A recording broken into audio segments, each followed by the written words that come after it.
Olá, boa noite a todos, bem-vindos. Vamos aqui falar um bocado sobre o Benfica. O Benfica hoje fez um jogo de treino contra o Sevilha. Eu acho que devemos falar um pouco sobre isso e discutir um bocado sobre essa situação. Isto foi apenas um jogo de treino, não é? Que o Benfica voltou à atividade. Os jogadores do Benfica tiveram 10 dias de férias. Obviamente tiveram um plano de treinos durante o tempo de férias, mas não é a mesma coisa tu estás a treinar diariamente ou teres um plano de treinos em férias. Portanto, o Benfica teve mais dias de férias que o Sevilha. O Benfica tem 6 jogadores no Campeonato do Mundo. O Bá, que já foi eliminado, mas ainda não regressou ao Benfica. Os portugueses Gonçalo Ramos, João Mário e António Silva foram eliminados, mas também ainda não regressaram. E temos os jogadores que ainda estão na competição, o Enzo e o Otamendi. Portanto, a ausência de 6 jogadores. E, portanto, isto tratava-se de um jogo amigável, em que seria importante testar novos jogadores, pôr em campo jogadores com menos utilização, estrear alguns jogadores. Era importante dar rodagem a esses jogadores e foi isso que foi feito. Portanto, jogamos contra um Sevilha, que é um clube que está a passar por uma crise, mas que é muito bem orientado neste momento. Portanto, o Sevilha começou o campeonato com o Lopetegui, entretanto, neste momento tem o Jorge Sampaoli, e o Sampaoli é um treinador brutal. Portanto, quem se lembra daquilo que ele fez no Brasil, no Santos, e quem acompanhou esse campeonato sabe que é um treinador brutal. Portanto, eles têm um excelente treinador que está agora a ter esta paragem do Mundial que foi perfeita para eles, para juntarem as peças, para terem ali no fundo uma pré-época, e o Sevilha está-se a apresentar muito bem em campo. O Sevilha ficou em terceiro lugar na Liga dos Campeões, num grupo em que tinha City e Dortmund, portanto vai à Liga Europa, e o Sevilha é um clube que tem muitos internacionais e muitos jogadores de qualidade, que está neste momento a ser treinado por um grande treinador, que é o Jorge Sampaoli, e que rapidamente vão escalar com certeza na tabela classificativa da Liga Espanhola. O Benfica, o primeiro classificado da Liga Portuguesa, tem feito um campeonato brutal, mas teve esta paragem de 10 dias, como eu vos disse.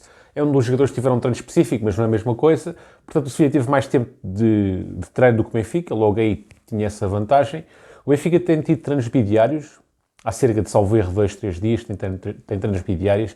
A carga de treinos, pela informação que me chega, é que tem sido brutal.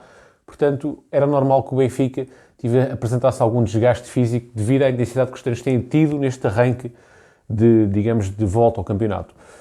E, no fundo, o jogo decidiu-se pela qualidade física, pelo melhor condicionamento físico que os jogadores do Sevilha apresentaram. Tanto que o Benfica apresentou 2 11. Um 11 na primeira parte e um 11 na segunda parte. Vou-vos aqui dizer o 11 do Benfica, vou ver se tenho aqui. O 11 do Benfica foi Elton Leite, André Almeida, que nunca jogou ainda, João Vítor, Brooks, Grimaldo, Florentino, Chiquinho, Diego Gonçalves, Draxler, Rafa e Musa. Portanto, este foi o 11 da primeira parte. Na segunda parte tivemos um 11 completamente diferente. Isto porquê? Precisamente devido ao facto do Benfica ter arrancado com toda a força, com treinos bidiários, com desgaste físico. E, portanto, era importante haver esta rotação a intervalo. E o Sevilha levou muito a sério este jogo, porque o Sevilha só fez substituições, só veio aos 70 minutos. Portanto, o Sevilha via neste jogo contra o Benfica um trampolim motivacional para uma segunda volta da Liga Espanhola que se afigura superior àquela que foi a primeira.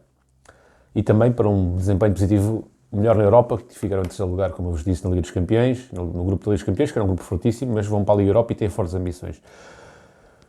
E o Benfica, com este 11, fez um bom jogo na primeira parte, criou as suas oportunidades, houve ali algumas dinâmicas interessantes entre Chiquinho e Rafa.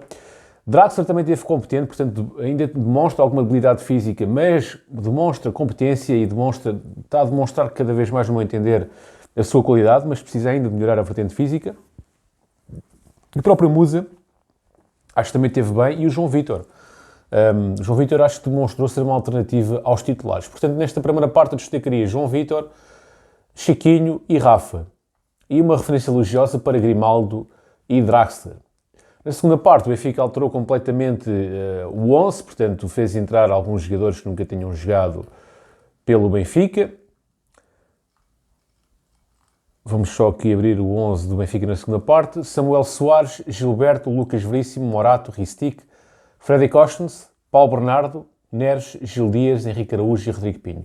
A segunda parte foi uma segunda parte em que o Sevilha, de facto, teve um pouco melhor que o Benfica, mas fica na retina um golo que Henrique Araújo não marcou por pouco, fica também na retina uma excelente exibição de Freddy Costens, que mais uma vez prova que é uma alternativa muito fiável para o meio campo, e portanto, basicamente, eu destacaria estes 2 jogadores. Também gostei de ver Samuel Soares na baliza, que não teve culpas no gol que sofreu. Portanto, basicamente, na segunda parte destacaria em uma segunda parte mais apagada, mas destacaria mesmo assim. Freddy Costa esteve muito bem, no meu entender. E basicamente o Freddy Costa foi o grande destaque da segunda parte. O Henrique Araújo também não teve mal, mas Freddy Costa claramente o destaque da segunda parte.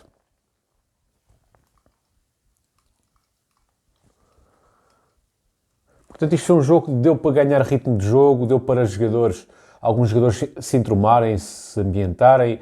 O Henrique Araújo não marcou por pouco, o Musa também teve perto de marcar, o Rafa Silva demonstrou que, apesar da paragem para o Mundial, continua em grande forma e, portanto, no fundo é um jogo para ligar os motores, para voltar ao ativo, e foi um jogo bem programado, no meu entender, porque fazia todo o sentido jogar contra uma equipa forte como o Sevilha, para a equipa voltar ao ritmo, para depois, sábado sim, no jogo frente ao Moreirense para a Taça da Liga, em que temos que obrigatoriamente ganhar, a equipa esteja já ao seu nível. Era normal esta paragem fazer com que a equipa descesse um pouco de nível, portanto, nada de preocupante, nada de alarmante.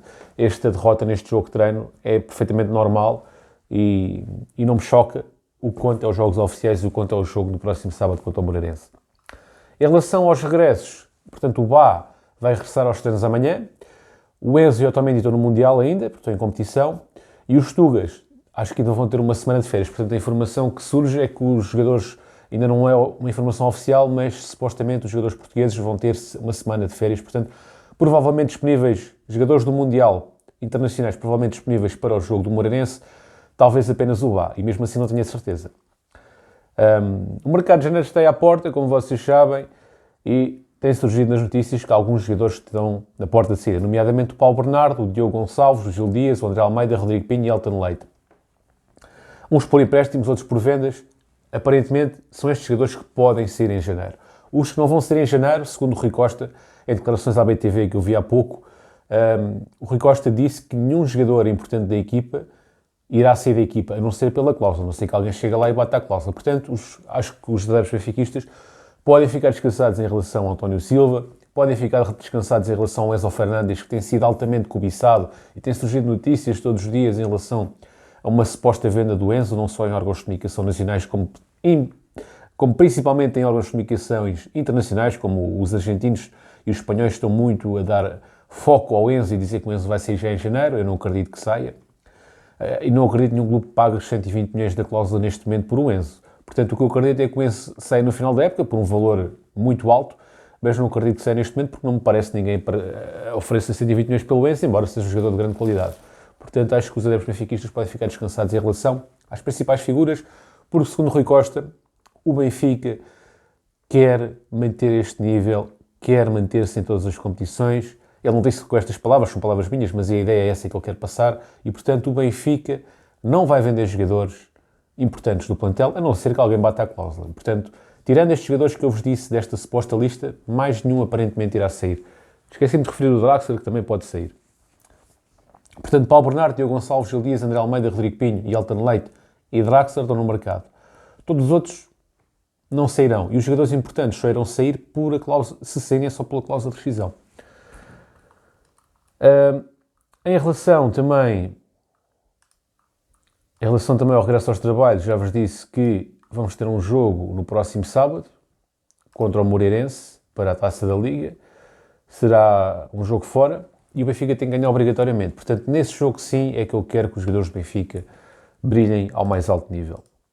Vou aqui ver se tem aqui alguma notícia de última hora que tenha-me passado despercebido.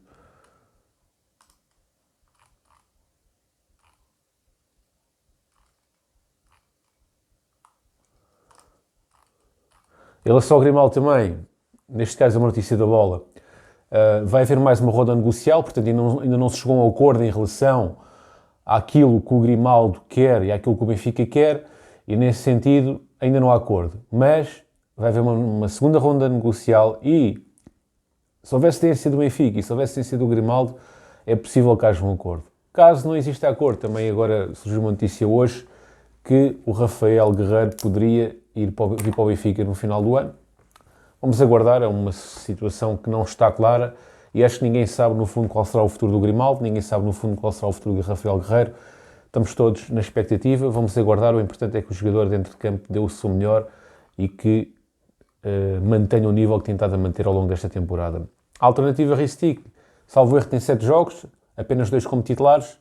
Como titular, não é um mau jogador, não é, mas o Benfica, uma equipa como o Benfica, tem que ter 2 jogadores de grande nível para cada posição e, nesse sentido, afigura-se como certo e sabido que virá mais um defesa esquerdo, caso Grimaldo saia.